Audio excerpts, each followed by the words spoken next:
मानस श्रृंखला में आज का विषय अभय। स्वतंत्रता की तलाश में तथा अपनी मर्जी से जीने की ललक के बाद भी हम पूरी उम्र दास्ता में ही काटते हैं। ये दास्ता व्यक्ति के अपने मन में समाये हुए विभिन्न प्रकार के भय की होती है। व्यक्ति कुछ करना चाहता है और कदम आगे रखने से पहले ही वापस खींच लेता है, क्योंकि भय झिझक पैदा करता है। कोई ना कोई भय उसे घेरे ही रहता है। ये भय ही उसके सुख दुख की अनुभूतियों का निर्धारण भी करता है। व्यक्ति के मन में अनेक प्रकार के विचार चलते हैं, द्वंद्व चलते हैं। वह मंथन भी करता है, किंतु कहीं ना कहीं जाकर वह ठहरता हुआ दिखाई देता है। आगे कोई ना कोई भय उसका रास्ता रोकता दिखाई पड़ता है।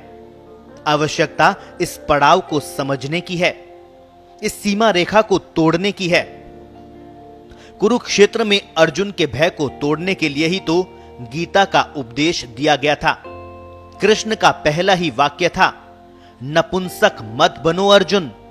यह भय ही तुम्हारे हृदय की दुर्बलता है। जब तक भय है तब तक अभय की स्थिति पैदा नहीं हो सकती। जीवन में आनंद का प्रवेश नहीं हो सकता। भय भी अनेक प्रकार के होते हैं। ये क्षणिक हो सकते हैं तो दीर्घजीवी भी। मृत्यु का भय, रोग का भय, अपयश का भय, नुकसान का भय, असफलता का भय, तो किसी दुर्घटना का भय। जीवन के हर क्षेत्र में भय का साम्राज्य दिखाई पड़ता है और हम इस भय की चार दीवारी में अपना जीवन काट देते हैं। न भय को जानने समझने का प्रयास करते हैं और न ही भय मुक्त हो सकते हैं। हमारी सारी घोषणाएं खोखली होती है। भय का मूल कारण दुख है। सब सुखी होना चाहते हैं। जिन परिस्थितियों से हम परिचित हैं उनका भय कम होता है। जो अदृश्य है अथवा हमारी समझ के बाहर है उनका भय होता है।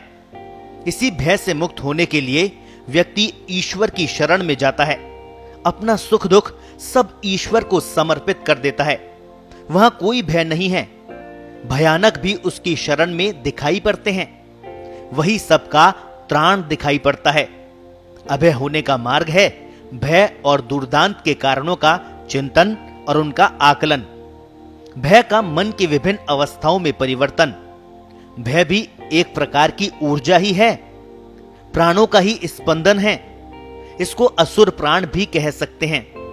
यह वैसी ही स्वाभाविक प्रक्रिया है जैसे हम किसी को पीड़ाग्रस्त देखकर विहल हो उठते हैं। सीने में छटपटाहट होती है, आंसू टपक पड़ते हैं और हम सहायता को बढ़ जाते हैं। जब तक इस पीड़ा का हमें अनुभव नहीं होता, ये संवेदना हमें छू नहीं पाती। हम आगे आने से भयभीत रहते हैं। हमारे आंसू इस भय रेखा को तोड़ देते हैं। एक संवेदनशील मन ही अभय का सूत्रपात करता है। दया, करुणा जैसे गुणों का यही महत्व है। ये मन को संवेदनशील बनाए रखते हैं। इसी से मन में साहस पैदा होता है। साहस का अर्थ लड़ाकू होना नहीं है।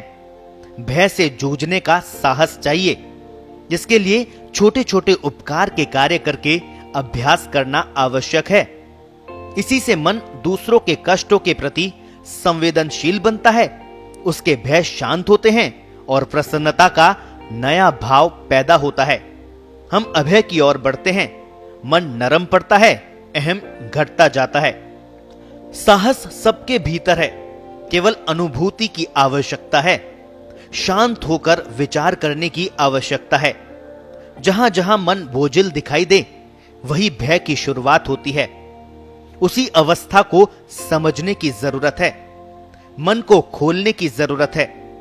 भले ही आंखें बरसती रहें, उन्हें भी पहली बार इस बोझ से मुक्ति का आभास होगा।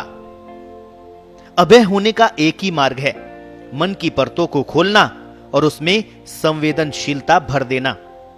कभी कभी लगता है कि इससे क्या होने वाला है, किंतु जीवन का सच्चा साहस और ऊर्जा का नया भंडार इसके बिना नहीं मिल सकता। सारी ऊर्जाओं का प्रारूप ही बदल जाएगा। जब तक हम स्वयं में सिमट कर जीते रहेंगे, हम मुक्त नहीं हो सकेंगे। हमें अपने मन को विस्तार देना होगा। वसुधैव कुटुंबकम की भावना ही इसका मार्ग है। जब स्वयं की खोज करेंगे तो शेष सभी स्वयं में मिल जाएंगे। फिर डर किसका, भय किसका?